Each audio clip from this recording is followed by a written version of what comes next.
Hallo, willkommen im 1000 Bäcker Report. Heute mit dem Thema Silberanstieg im Mai auf 28 Dollar und bis Herbst auf 35 Dollar.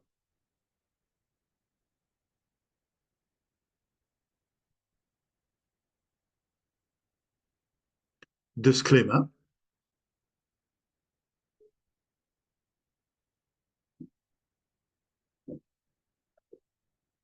Silberanstieg im Mai auf 28 Dollar und bis Herbst auf 35 Dollar. Silberanstieg im Mai auf 28 Dollar. Silber wird nach Meinung einiger Analysten seinen Anstieg fortsetzen. Bis Anfang Mai dürften sich die Seitwärtsbewegung der letzten Woche fortsetzen, aber am 2. Mai tagt die Fed und es wird mit einer heftigen Reaktion an den Märkten. Silber könnte dann nach dem 5-Dollar-Anstieg vom letzten Monat, 10. März bis 14. April, und der kleinen Korrektur auf über 28 Dollar steigen. Junior Penny Goldaktien werden hierbei schon einen ersten großen Anstieg von 500 bis 1000% hinlegen. Sie sollten also die nächsten 14 Tage für Käufe nutzen. Goldaktien sind derzeit das billigste Investment auf dem Planeten. Nachdem Silber seinen Anstieg bis in den Herbst auf 35 Dollar fortsetzt, werden Goldaktien vom Big Money immer weiter nach oben getrieben. Nutzen Sie die Zeit für diese Chance jetzt, denn sobald die Rallye startet, geht alles sehr schnell aufwärts, so wie 2016 und 2020. Also vermutlich liegt jetzt gerade wegen dem Fondsmeeting liegt jetzt nochmal ein Silberpreisrückgang vermutlich auf 23,50 bevor dann Schwung geholt wird und es Richtung 28 Dollar steigt. Ich hatte Ihnen ja schon gesagt, wenn Silber 2 Wochenenden über 28 Dollar entsteigt, dann ist es ein Signal, dass es weiter steigt. Und Sie sehen ja, wo es dann hingehen kann, bis Spätsommer, Anfang Herbst, vielleicht in Richtung 35 Dollar. Und da hoffen wir uns natürlich, dass dementsprechend unsere Gold- und Silber-Penny-Aktien dementsprechend dann von den Penny-Aktien in den Dollarbereich oder mehr gestiegen sind und dementsprechend möglicherweise am besten Gewinne zu realisieren sind. Ich meine, das ist ein relativ konservativer Forecast, müssen wir auch sein, einfach um auch Enttäuschung zu vermeiden. Nichtsdestoweniger hat Silber selbstverständlich die Eigenschaften, dass es, wie ich auch im Video gestern angedeutet habe, ist auch einen super parabolischen Anstieg geben kann. Aber mir ist es im Prinzip lieber so, es ist relativ langsam, findet dann da seinen Top und die Gold- und Silberaktien können wir dementsprechend mit attraktiven Gewinnen verkaufen. Ja, ich werde Ihnen die Spearman-Analyse verlinken. Das gibt es ein interessantes Video, ist ein Analyst, den ich auch sehr interessant finde und gerne folge. Finden Sie dann im YouTube-Video. Wie gesagt, das ist das Chart, so wie er das sieht, und dem schließe ich mich komplett an. Ja, hier nochmal ein Silberprojektgenerator Bolivien. Das Land, klar, ist dann gleich sehr hohes Risiko, muss man ganz klar sagen. Also, die haben das Projekt Pula-Cayo, Silber, Zink, Blei. Das Projekt liegt 107 Kilometer nordöstlich der Silbermine San Cristobal der Sumirito Corporation, 171 Kilometer südwestlich von Silver Sands Entdeckung von New Pacific und 139 Kilometer nördlich der Silbermine San Vicente, der von Pan American Silver. Also, das ist einer der ertragreichsten Silbergebiete der Welt. Und hier sehen Sie, das ist mehr oder weniger im Süden von Peru, da hier im Dreiländereck Chile, Argentinien, Peru. Da ist das Unternehmen, da ist die Lagerstätte Pulacano, Cayo oder wie es ausgesprochen wird. Sie haben eine Mineralressource von insgesamt 120 Millionen Unzen Silber, also eben auch viel Zink und Blei dabei, was natürlich immer nie eingerechnet ist.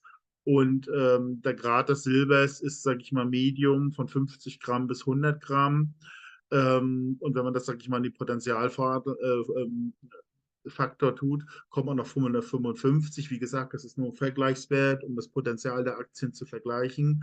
Wie gesagt, es ist eben schwierig wegen Bolivien, hohes Risiko, aber nichtsdestoweniger könnte in einer wirklichen ähm, Silbermania oder wenn es eben 35 steigt, diese Aktien eben komplett neu bewerten. Wir haben dieser Potenzialfaktor ist eine Abschätzung, schätzt es eher ab, wo können solche Aktien sein, wenn der maximale Punkt jetzt dieser Goldaktien oder Silberaktienhause ist. Zum Beispiel ist vielleicht wenn Silber doch auf 50, 58, vermuten wir ja auch, Dollar steigt, könnte es vielleicht eine Riesenbewertung annehmen. Dahin ist noch eine ziemliche Zeit dahin, aber ich denke, wenn jetzt Silber 28 vielleicht im Mai überwindet und dann Richtung Spätsommer, Herbst, Anfang Herbst auf 35 wandert, dann sind eben alle Gold- und Silberaktien komplett anders bewertet und das kann man nichts anderes als die Jahrhundertchance für Gold- und Silberaktien bezeichnen, weil sie eben so ungeheuer tief gewertet ist. Sie müssen sich das eben so vorstellen, das sind Penny Stocks. Zum Beispiel, die stehen quasi von den Toten sozusagen wieder auf. Die sind kaum bewertet, viele andere auch. Das ist hohes Risiko. Man kann teilweise für 1, 2, 3, 4, 5 Cent aufsammeln. Und wenn jetzt wirklich dieser Schub auf 35 kommt, können nicht wenige davon über $1 steigen. Das ist halt ungeheuer attraktiv. Und das wird nichts wiederholen. Nehmen wir mal an, bei Silber 35 kommt es zu einer Korrektur. Ich glaube nicht mal, dass diese Gold- und Silberaktien in diesen alten Bereich zurückfallen und dass man quasi nochmal das Potenzial hat. Da gibt es irgendwelche anderen Probleme, wie zum Beispiel dann zunehmend Verstaatlichung oder andere systemische Risiken. Also die große Chance ähm, gibt es auf breiter Basis aus meiner Sicht eigentlich nur in den nächsten 6 bis 12 Monaten. Ja, hier nochmal ganz grundsätzliche Aussagen, wie wir die Situation sehen. Gold steigt analog der 1970er Jahre von $2.000 auf 8.500 Tage. Naja, klar, keiner hat eine Kristallkugel. Wir sagen das nur deshalb, weil diese Chartdynamik ähnlich ist der Chartdynamik der 70er Jahre. Denn wir haben fast die identische Chartsituation. Damals ist ja Gold hier von $35 1971 auf $200 gestiegen, $100 korrigiert, dann langsam auf $200 mal gestiegen, gab es dann noch einen Rücksetzer. Und hier schauen Sie, genau dasselbe, nur mal 10. Und von da ging es dann innerhalb eines Jahres auf $850. Und irgendwo haben wir dieses Setup jetzt auch. Aber ich glaube kaum, dass es jetzt einfach so in den Bilderbuchanstieg auf 8.500 ging. Also wie gesagt, wir spekulieren eben jetzt auf, ja, Sie haben es gesehen mit Silber 35, vielleicht Gold geht dann irgendwann jetzt auf 2.200, 2.300, vielleicht auch parallel bis Anfang Herbst und dann kann es vielleicht nach Anfang nächsten Jahres vielleicht eine Korrektur noch höher gehen. Das kann keiner vorhersagen. Aber ausschließen kann man es eben auch nicht, weil der Druck ist ungeheuer und Sie dürfen ja nicht vergessen, gehen Sie ins Jahr 1978 zurück. Wer konnte da Gold und Silber kaufen? Das waren ein paar Leute in Westeuropa und in Amerika. Und heute haben wir mindestens aufgrund der Öffnung und der Liberalisierung der ganzen Welt, von China bis Russland, sonst was, und dieser virtuellen geschaffenen Geldmengen mindestens, oder Indien eben auch, 10-mal mehr Nachfrage. Also von der Logik her müsste es hier jetzt innerhalb eines Jahres weit höher auf 8.500 gehen. Aber wir wissen, wir haben starke Gegenspieler, die wollen diesen Anstieg nicht, weil dann, sage ich mal, die Probleme haben, ihre anderen Geschichten an die Massen zu verkaufen. Also können wir davon nicht ausgehen. Aber der Druck ist ungeheuer und die müssen den meiner Meinung nach ein bisschen abbauen. Das heißt, sie lassen 2.500 oder 3.000 zu. Und das ist der Raum, wo wir jetzt eine Gold- und Silberaktien-Rallye aus meiner Sicht bekommen.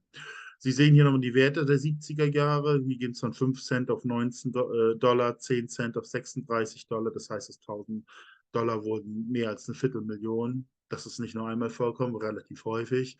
Und natürlich treiben uns diese Zahlen jetzt in die Goldaktien, Silberaktien, weil wir irgendwo hoffen, aufgrund dieser extremen Unterbewertung, die größer ist als damals, ähnliche Resultate zu kriegen. Wie gesagt, kann man nicht im Vorfeld wissen, aber diese Ähnlichkeiten sind aus meiner Sicht unübersehbar. Ja, was liegt eben vor uns? Zum einen denke ich mal, dieser Silberspike jetzt eben auf 35, vielleicht dann bis Anfang nächsten Jahres auf über 50, who knows? Ich hatte ja auch mal gesagt 80. Da kann man sich drüber streiten, wo die Spitze sind. Wie gesagt, die Spitzen sind ungeheuer gefährlich für Silber. Natürlich kann das kurz hochspiken, aber genauso schnell geht es auch wieder runter. Da muss man sich bewusst sein. Ja, also wir glauben, es ist eben ähnlich hier wie 2011. Also da ist Silber auch von 17 Dollar auf 50 Dollar in 8 Monaten hier gestiegen. Das ist eigentlich dasselbe. Die Statisten meinen, es liegt dasselbe vor. Jetzt sind 8-12 Monat Anstieg um 155% würde es bedeuten. Und Sie sehen, was Gold- und Silberpreise mit Penny Stocks dann anrichten. Das ist ein sehr krasses Beispiel hier von dieser Corona-Krise, ging bis auf 2 Cent runter und danach schon 36 Cent. Ist jetzt wieder runtergegangen auf 2, 3, pendelt dieser bis 7, 8 Cent rum und sicherlich, wenn Gold und Silber hochgeht, diese Dimension hoch, hat vielleicht die Aktie eine Chance, Richtung 1 Dollar zu gehen oder mehr, who knows, aber das sind dann auch schon ziemlich hohe Preise. Ja, das versprechen wir uns, dass im Grunde Gold und Silber nur moderat ansteigt, die Leute es im Grunde gar nicht merken, aber diese Gold- und Penny-Aktien überproportional, dass damit Vermögen gemacht werden. Deswegen sind wir in den Sektor und das könnte man als Ereignis 1 bezeichnen, sozusagen. Ja, immer noch extreme Unterbewertung bei Goldaktien. Das ist einfach unglaublich. Hier auf der rechten Seite sind Goldaktien und Gold gegeneinander gerechnet. Und da sehen Sie, dass also 76 wir ein Bärenmarkt sind, der jetzt langsam seinen Boden gefunden hat. Und das könnte in einer Super-Eruption nach oben gehen. Deswegen sprechen wir eben auch von der Jahrhundertchance. Das andere ist nochmal das Verhältnis von Penny-Gold-Aktien und Senior-Aktien. Das ist ein Riesenbewertungsunterschied. Also das heißt, Penny- und Junior-Gold-Aktien dürften in dieser Phase überproportional im Vergleich zu Senior-Aktien steigen. Also eine richtige Preisexplosion, also eine doppelte Unterbewertung. Und hier sehen Sie es, im Jahr 2020 wurde das auch innerhalb von einem halben Jahr abgebaut. Und auf sowas Ähnliches hoffen wir auch. Und das würde dann eine absolute Überperformance bedeuten. Ja, Erkenntnis 2, Erkenntnis 3 hatte ich schon erwähnt. Ab irgendeinem Punkt, nicht nur in Bolivien, dürften sich zunehmend die Regierung für ihre Ressourcen interessieren und möglicherweise ausländischen Investoren schwerer machen, extra Steuern, who knows what. Aber das ist eher ein Thema der Zukunft, was vielleicht in 6 bis 12 Monaten schlagen will, was vermutlich einhergeht mit der Goldaktienmania, ein Rallye. Wir müssen einfach zusehen, dass wir dann, wenn die dementsprechend gestiegen ist, dass wir das dann abstoßen, bevor es immer schwieriger wird, für diese Unternehmen dort zu operieren. Ja, gleichzeitig hier auch unser eigenes Bankensystem. Es muss immer mehr Geld investiert werden, um Banken für immer kürzere Zeiträume zu stützen. Auch das gibt uns nur noch ein begrenztes Zeitfenster aus meiner Sicht. Auch 6 bis 12, vielleicht 18 Monate. Who knows, wo eigentlich die ganze Bankengeschichte noch offen gehalten wird. Sprich, wir dann auch unsere Gold- und Silberaktien hoffentlich mit hohe Kursaufschläge dementsprechend verkaufen zu können und dementsprechend dann Sachwerte wie Gold und Silber und anderes davon kaufen zu können. Ja, also wir müssen im Grunde genommen die verschiedenen Ereignisse, die vor uns liegen, nicht erleiden, wie das die Masse machen werden. Wir müssen versuchen, sie energetisch für uns zu nutzen. Eben jetzt die Goldaktienrallye, wo ich ja vorgerechnet habe, dass vielleicht einige Aktien um das 25-fache steigen können. Dann mit einer möglichen systemischen Krise, wo dann Gold und Silber den absoluten Höhepunkt erreicht. Also das heißt, das ist die 4, dass sie dann nochmal in der Kaufkraft höher steigen. Und dann Top-Assets wie Top-Immobilien, vielleicht kleine Unternehmen oder Unternehmen und Top-Fonds und Top-Aktien, sobald noch handelbar und verfügbar, reinvestieren. Hätte man das 1980 gemacht, am Höhepunkt des Goldaktienzyklus, ja, danach hat sich zum Beispiel Berkshire Hathaway, aber auch andere Fonds sich verfünfzig, verhundertfacht und von vielen Aktien, gut aufgestellten Aktien, dividendenzahlenden Aktien, die sich weltweit durchsetzen, war einer der besten Investments von 1980 bis zum Jahr 2000, nicht Gold. Und wenn dieser Inflationsexzess vorbei ist, die Schulden in irgendeiner Form abgebaut ist, dürfte sich das in irgendeiner Form wiederholen. Und diese Welle müssen wir reiten. Das meinen wir mit der Multiplikation dieser Ereignisse sozusagen. Und das würde dann bedeuten, wenn wir das machen, könnte man jede 200 Euro, die man jetzt noch ersetzt, langfristig, ne, in 1 Million Kaufkraft verwandeln. Gut, hochspekulativ, aber ich sehe gar nicht so eine große Alternative, ähm, Also man muss meiner Meinung nach in diese Richtung investieren, weil klassische Aktien werden ihren Wert verlieren oder Börsen ganz abgeschaltet, Währung, Versicherung weg. Also ich sehe da gar keine Alternative. Ja, der 1000-Becker-Report. Wir versuchen diese Aktien zu identifizieren, nach moderaten, hohen und sehr hohen Risiko zu sortieren, Potenzialfaktor zu errechnen. Eine Exit-Strategie haben wir auch entwickelt, sozusagen. Also was investiert man, wenn es eben vorbei ist, dieser Goldboom? Und Einlagen von Gold- und Silber-Einkaufsgemeinschaft, die sind sehr günstig, sind zu jeder Zeit an Gold und Silber gekommen, auch in ausreichender Menge. Eine Überweisung und schon ist es zum Zollfreilager in der Schweiz eingelagert. Genauso leicht ist auch der Verkauf. Ja, ich bedanke mich ganz herzlich für Ihre Aufmerksamkeit, wünsche Ihnen ein schönes Wochenende. Würde mich freuen, wenn Sie meinen Kanal abonnieren, vielleicht die Glocke betätigen, dass Sie sofort über neue Videos informiert werden, vielleicht auch ein Like geben. Dann, das würde nämlich dem Algorithmus, dann wird der Algorithmus mein Video auch das an andere Leute vorschlagen hier bei YouTube. Also nochmal besten Dank für die Aufmerksamkeit und bis zum nächsten Mal.